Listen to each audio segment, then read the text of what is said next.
learning to live with the reality of of modern China, an assertive nation, a growing nation, a powerful nation that has expanding interests, economic and geopolitical, and dealing with the fact that the United States is a receding power in the Pacific, and a vacuum has been created, and China's filling that vacuum. There's nothing else out there. Is China going to back down? Probably not. Will China modify its stance? Probably. I think China's made it clear to the Philippines that they're open to negotiations. But what China won't do with the Philippines is stand by and allow the United States to use the Philippines as a proxy to create a proxy war with China. That's something China won't tolerate. So China is trying to nip that in the bud.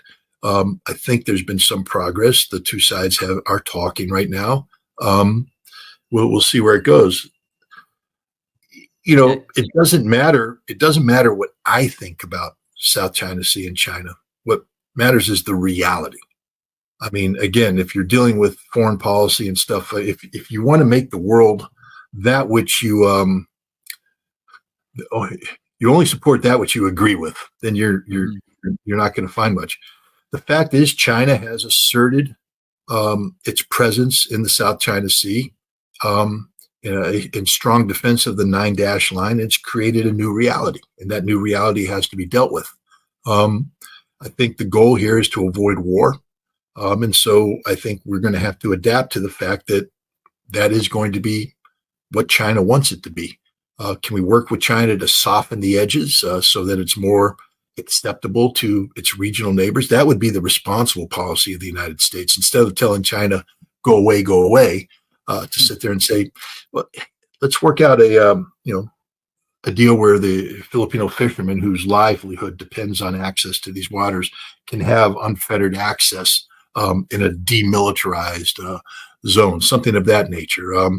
I think the Chinese would be in favor of that, but we won't know unless negotiations are given a chance, and they're not going to be given a chance so long as the United States is promoting, confrontation with China over its assertion of sovereignty over the 9-dash line. Mm-hmm. Interesting way of looking at it. Now, Scott, let's go over to Ukraine and discuss this. I was recently listening to Alex Christoforu on the Duran, and they were talking about Ukraine's latest recruitment.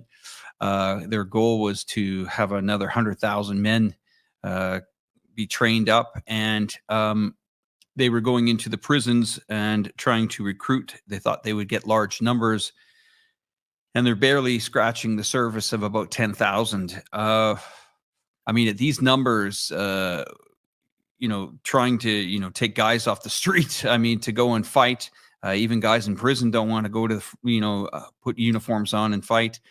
What does a Ukraine look like a year from now? Or is there going to be a Ukraine left? I'm not going to commit to any calendar because it's totally dependent upon the Russians. We have Vladimir Putin talking about Zelensky being able to stay in power through the spring of 2025, and then he predicts that the United States will remove him. So that tells me that the Russians are at least thinking about the potential of this conflict going on into the spring of 2025. Putin put on the table a peace proposal that has Russia, limiting its territorial acquisition to that which it has already absorbed via referendum. Kherson, Zaporizhia, Donetsk, and Lugansk. Russia says we need to get control of the totality of that territory, but it's made no additional territorial demands. So there's many people out there saying, well, what about Odessa? What about Kharkov? What about Dnipropetrovsk, Nikolaev, Sumy, these areas that have significant Russian populations, where many people in the Twitter sphere have been saying these are Russian cities, they belong to Russia and all that. Putin's made no requirement, no demand of that.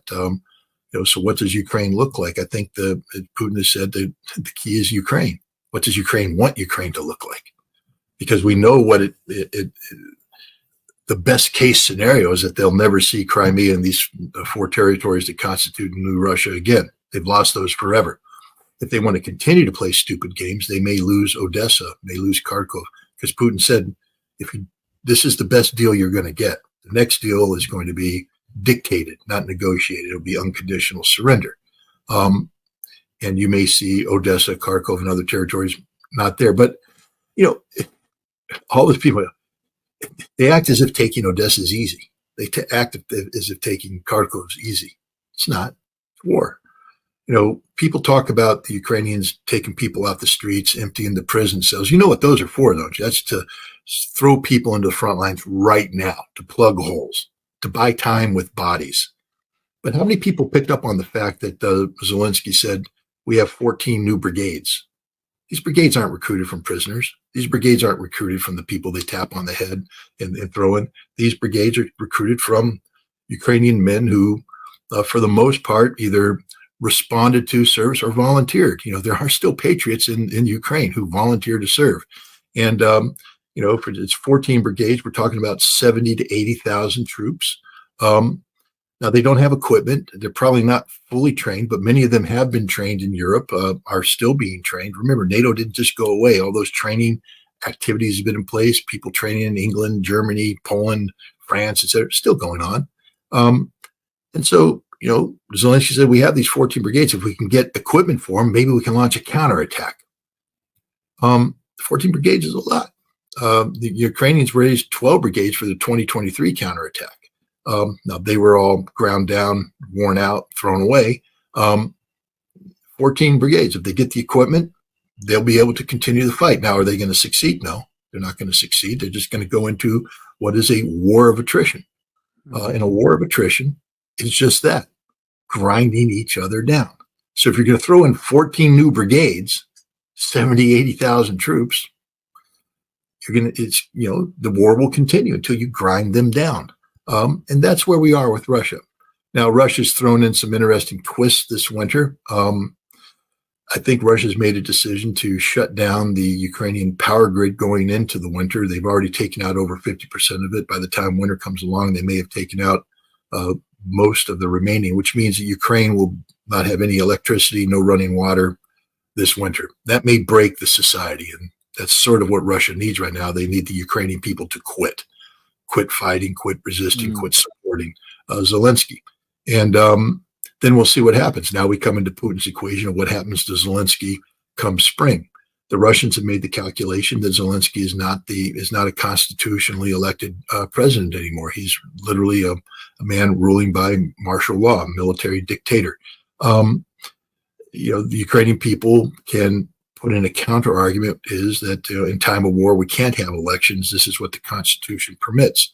So there's a battle going on, an information war to sway the Ukrainian people one way or the other. We can pick on Zelensky all we want. I'm one of the guys that does it often. He's still the president. He still has support. People are still fighting and dying. The army hasn't given up. The army's still fighting. Why do you think the Russians are suffering casualties?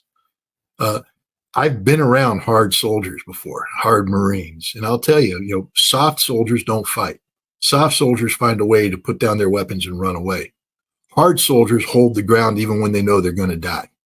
Ukrainians are holding their ground. These guys aren't quitting. They're not backing. There's a lot of people out there fighting very hard. This is a very, very difficult war. Russia has the advantage, but it doesn't make the fighting any easier. So this meat grinder will go on until the Ukrainians collapse. So Ukraine has shown a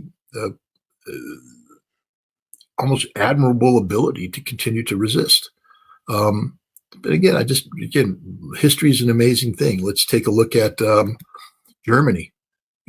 Adolf Hitler burned out his reserves in the Battle of the Bulge. That was in December, January. The Germans still fought on in February, March. You know what the bloodiest month of fighting for American soldiers was in the European theater? April, last full month of the war, when the German army should have been defeated, destroyed. Germans fought hard. Ukrainians are fighting hard. But when the collapse comes, the collapse comes. The same thing. We can look at history, Operation Bagration on the Eastern Front, where the Soviets launched a major offensive against what the Germans called Army Group Center. The Army Group fought until they had nothing left, and then they collapsed. And it's the collapse of Army Group Center. That's what the battle's known as in the West. Eventually, the Ukrainians are going to collapse. The collapse is already taking place mathematically. when you consume more resources than you replenish, you are heading towards collapse. And the Ukrainians right now are consuming more men and more equipment on the battlefield than are being replenished.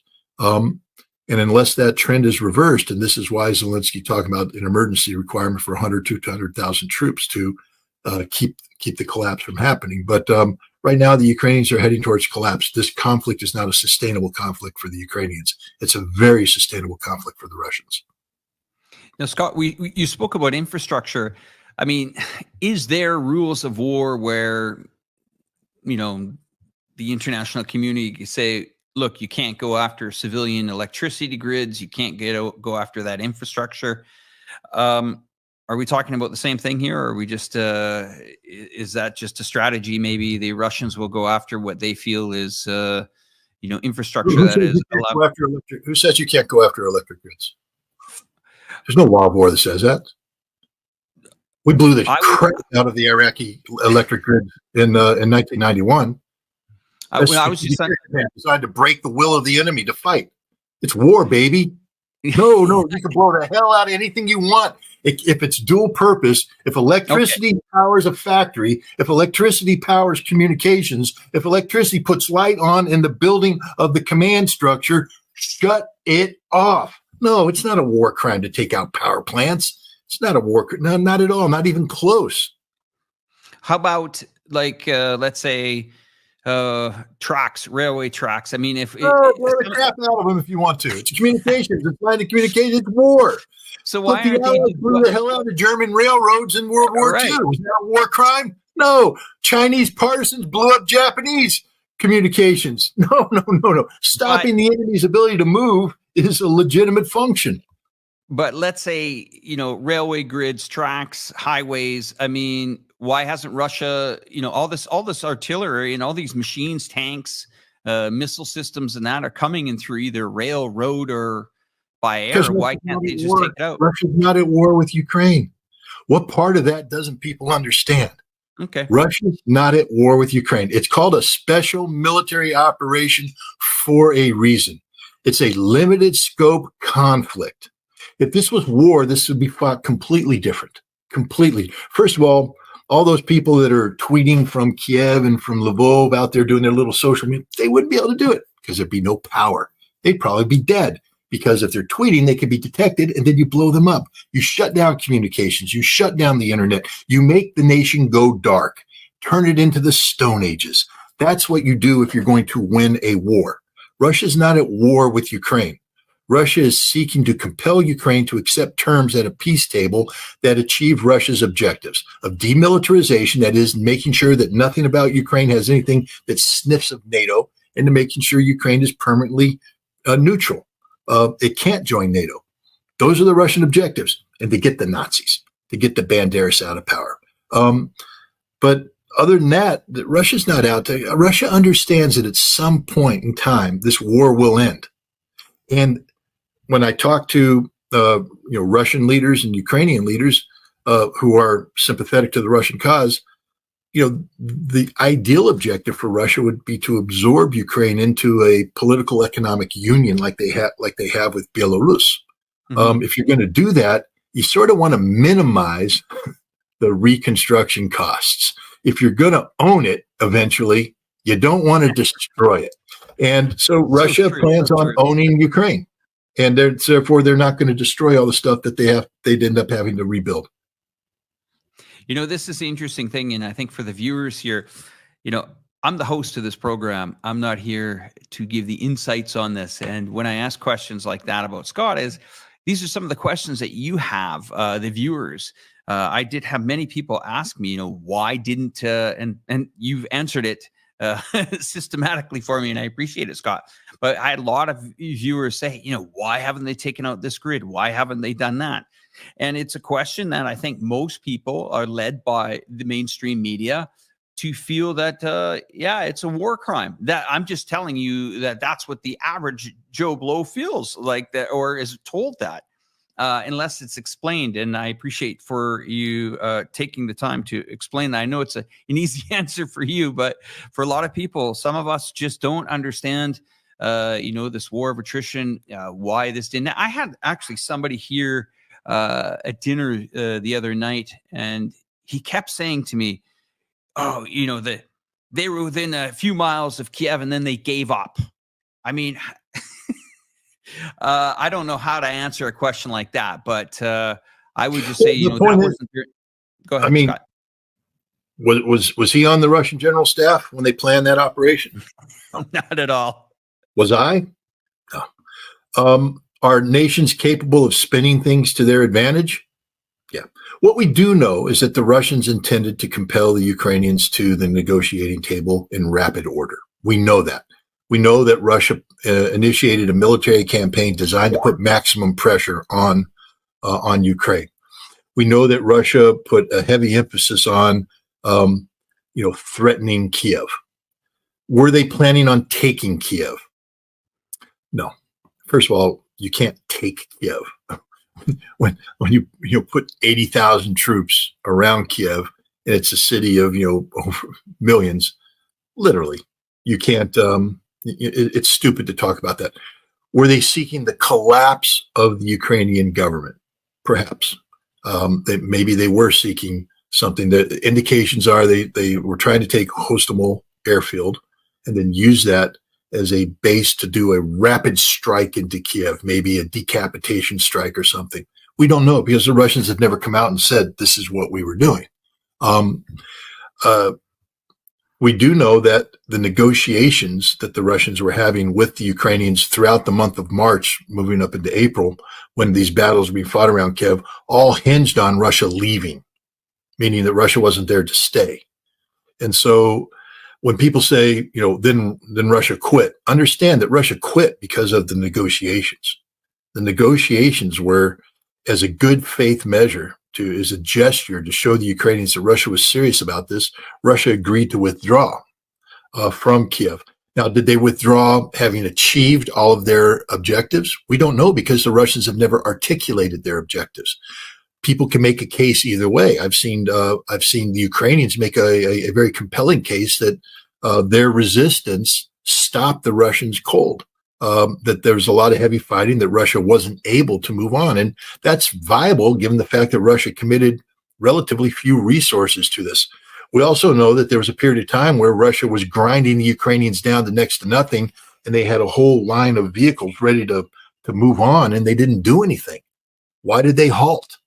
Because of a breakthrough in negotiations? That's what the Russians say, and that's believable too, because the timing of that, there was a breakthrough in the negotiations.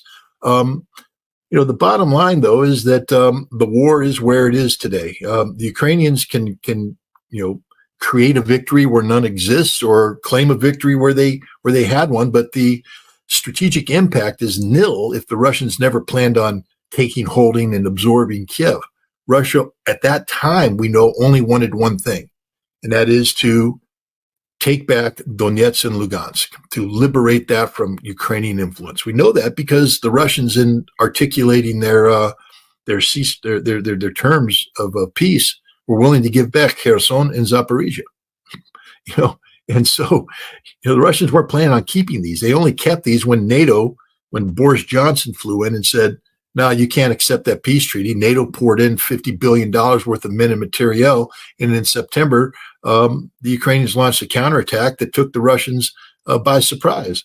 The Russians were preparing to leave Kharkov. That's what people forget. The reason why the Russians pulled back was, one, they were taken by surprise. Two, they weren't prepared for it. But three, they were already preparing for another defensive line that was already beginning to coalesce. So they just pulled their forces back to the defensive line that they were planning on taking anyways when their troops withdrew. All the Ukrainians did is take territory the Russians were going to give them to begin with the exception, of course, being the right bank of Kherson. That the Ukrainians got because the Russians were in a tight bind. They weren't anticipating what the Ukrainians did, and they made a decision to preserve the lives of 30,000 troops who could have been cut off and isolated and destroyed. So they gave up the right bank, pulled the 30,000 troops back, and now we're at where we're at. And the war's gone through several progressions since then. And right now we're in the stage of, terminal meat grinder, basically, where the Russians have, Putin said, "Look, I got plans for my generals, big arrow plans. They think they can push the Ukrainians off and do this, and we could win the war rapidly. But the cost in terms of manpower lost is unacceptable. I'm not willing to lose that many men. So Putin said, no, we're going to do what we're doing, which is the meat grinder. We go forward, we see some territory, we dig in, the Ukrainians come in, they burn themselves out. We go forward, take some more territory, the Ukrainians attack, burn them out, we go forward. And that's where the Russians are right now. They're not, I have yet to see a Russian. I mean, there's a couple generals that talk about this war being over by this year. We'll see. We'll see. Remember, generals operate on one plane and politicians operate on another. And Vladimir Putin is a Russian politician, not a Russian general. And he is the commander in chief and he directs it. So there's generals out there who believe that Russia could win this war this year, but at what cost? And is that the priority you want? I direct everybody to Vladimir Putin's multiple appearances at the St. Petersburg International Economic Forum, where he talked about the war in Ukraine, but he also talked about Russia's plans with BRICS, multipolar world, the economy, etc. In every instance, BRICS and the economy came first. That's his priority. That's his number one priority. That's his focus. The war is important, but it's not the most important thing on Vladimir Putin's plate right now. The war is secondary to these other things, such as making sure BRICS is a success, making sure multipolarity, survives. Big deal right now. We got, Indian Prime Minister visiting Russia. Big deal. State visit. BRICS. The weak link of BRICS is India. I told everybody, I said, the Russians are going to solidify this stuff up before they convene in Kazan in October. There was, the Indians aren't going to cooperate. Trust me, the Indians are going to cooperate. The Indians are working. China's already on board. Russia's already had a conversation with China. The Indians are on board. The South Africans are on board. The Brazilians are on board. All the new members are on board because Russia has made that their number one priority. If Russia made fighting this war its number one priority, maybe Modi wouldn't make that visit. Maybe the meeting with Xi would have been different. But that's not the case. Russia's priority is moving forward with this new multipolar world, developing economic relations that are sustainable in the face of American sanctions. That's where they're at. The war is secondary. Well, you're always on the point here, Scott, and I appreciate you taking your time in your busy schedule. Two last quick things before we end today's show. Recently, Alex Christoforou made a comment on one of his vlogs. You see one of the quotes up here: if people still listening to the mainstream media, they must be morons or a waste of space. I have to tell you, the mainstream media is still powerful today. And that's why it's important to watch shows like The Duran, Brian Berletic, Alex Christoforou, Alexander Makuras, Danny Haipong. Of course, we have a ticker at the bottom of the screen here. I'm going to hand it over to Scott to explain what you can find on that website. And once again, Scott, I really appreciate you're on the mark tonight. Thank you so much for your time. And maybe explain to our audience what scottritter.com is. And after that, I look forward to seeing you in a few weeks' time. Thank you very much for your time today, sir. Oh, thanks for having me up. First of all, if you're listening to mainstream media, you're not a waste of space or a moron. You're a smart person. If you view the mainstream media as the articulation of policy from government sources, why wouldn't you want to listen to them? Especially if you're in opposition. It's called intelligence. Don't you want to hear what your enemy's up to? Don't you want to be knowledgeable of what they're up to? Don't you want to see how they're painting something? Empowerment. Knowledge is power, and knowledge of what the other side's doing is empowering. So if you simply unplug from the mainstream media and only plug into alternative media sources, you're not doing yourself any favors. The mainstream media is still very influential, and it's very important to understand where they're going to. I spend far too much time watching mainstream media here in America because it's important for me to see how they're spinning events, what priorities they're putting on, etc. So I would disagree respectfully with that statement. I understand, what's behind it, saying that let's watch the alternative media to get different takes, maybe better takes, but. As an old intelligence officer, I'm here to tell you right now, there's no such thing as bad information. All the information is good because all the information helps inform your judgment to wipe out part of it and say, I don't care about that means that you're going to be ignorant about what they're talking about, the approaches they're taking, etc. You need to have the full picture. And that's what scottritter.com is from my perspective, because that's the approach I take. And on scottritter.com, it's one-stop shop. If I do a podcast, and I do plenty of them, they appear on there so you can watch them, listen, form your own opinions. Dislike them, like them, I don't care. I'm doing what I do. I don't do it to please you. I do it to inform you. If I rile you up, good. Then you're challenged. And maybe then you'll go out and do some research and to disprove what I said or find out if what I said was accurate. It's there. When I write, and I write a lot, I put it out there on scottritter.com. Just so you know, I mean, I'm not too big into self-promotion, but I have just put out a book awesome. Together with Anya Kay, who's another person who interviews. So covering Ukraine, the Scott Ritter interviews through the eyes of Anya Kay. You can get that on claritypress.com. You can find the link in scottritter.com. As I said, it's a one-stop shop. But that's the whole idea. It's empowerment through knowledge and information, and I like to view myself as a tool of empowerment, not the tool, but a tool. Just like you are, just like the other names that you mentioned are. And if you have the time and you have the inclination to tune in and watch, then you are empowered. And now we've done something important, which is to get the average viewer more confident in a stance they take. I mean, because confidence based upon ignorance is just stupidity, but confidence based upon well thought out positions is empowering. And so, thanks for having me on, and I hope I was empowering to the people who watched. You definitely were, Scott. And you guys are coming up to your 175th show here. I believe it's on the 10th, the U.S. Tour of Duty on that. You can get more of that information on scottritter.com. Say hi to Jeff on the 175th show. You take care, Scott. I know you're a busy guy. You're probably heading on another show. You have yourself a great day. Take care. All right. Thank you. You too. Yep. Bye-bye. Bye-bye.